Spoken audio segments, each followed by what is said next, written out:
2,500 কোটি টাকা দিয়ে দিয়েছেন হাসিনাকে। আমি টাকা করি না, এ সালাম দিল্লিতে বসে তিনি 2,500 কোটি টাকা দিয়ে দিয়েছেন এবং পরিকল্পনা করেছেন যে কিভাবে ওই টাকাকে ব্যবহার করে তারা বাংলাদেশে নির্বাচন বন্ধ করবে এবং হাসিনাকে আবার দেশে ফিরিয়ে আনবে।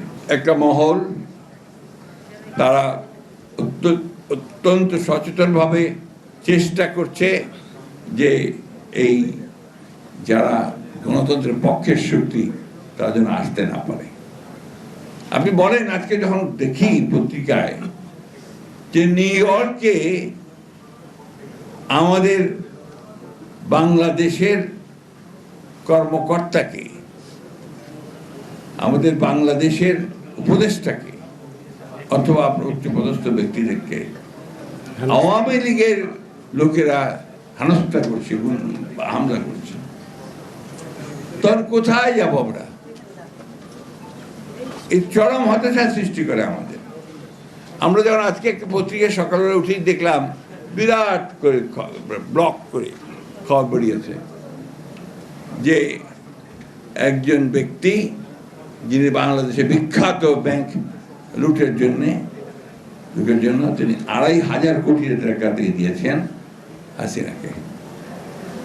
আমি টাকা করি না, এ সালাম দিল্লিতে বসে তিনি 2,500 কোটি টাকা দিয়ে দিয়েছেন এবং পরিকল্পনা করেছেন যে কিভাবে ওই টাকাকে ব্যবহার করে তারা বাংলাদেশে নির্বাচন বন্ধ করবে এবং হাসিনাকে আবার দেশে ফিরিয়ে আনবে। আমি বুঝি না আমাদের মানুষেরা কেন জানি না একটা কমপ্লেসেন্সিতে ভুগছে যে হয়েই তো গেছে বোধহয়।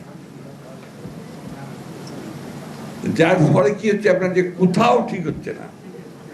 আপনি বলছেন আপনার জিনিসপত্রের দাম, মানুষ তো আবারও কথা বলে না, জিনিসপত্রের দাম একই অবস্থাভাবে বেড়ে চলেছে।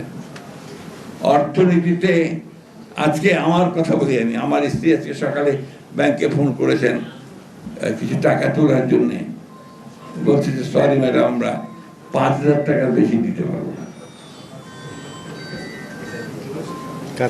তাহলে কোথায়? আমি সত্যি কথা বলছি আপনাদের, তাহলে কোথায়? এই 1 বছরের মধ্যে যদি আমরা সেই পরিস্থিতির যদি আমরা পরিবর্তন আনতে না পারি, তাহলে কিভাবে কি হলো? এইসব ঝামেলাগুলো এড়িয়ে যেতে পারতো যদি 3 মাসের মধ্যেই নির্বাচনটা করতে পারতো। তারা একটা ইলেক্টেড গভর্নমেন্ট তার সমস্ত ম্যান্ডেট নিয়ে জনগণকে সঙ্গে নিয়ে এই সমস্ত শক্তিগুলোকে উড়িয়ে দিতে পারত। আমি এখনো বলি যে সময় আছে, এখনো কাম টু ইউর সেন্সেস। অতি দ্রুত এই সনদ সংস্কার এগুলো কাজগুলোর জটিলতা বৃদ্ধি না করে শেষ করে ফেলেন। অতি দ্রুত নির্বাচনের ব্যবস্থা যেটা ঘোষণা দিয়েছেন সেটার চূড়ান্ত ব্যবস্থা নিন।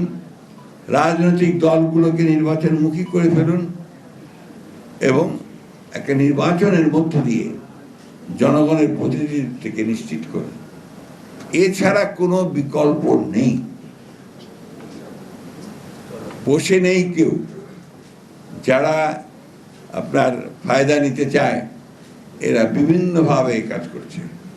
সুতরাং আমাদের দায়িত্ব হবে, যারা আমরা দেশকে ভালোবাসি, কাজী জাফরের অনুসারী হিসাবে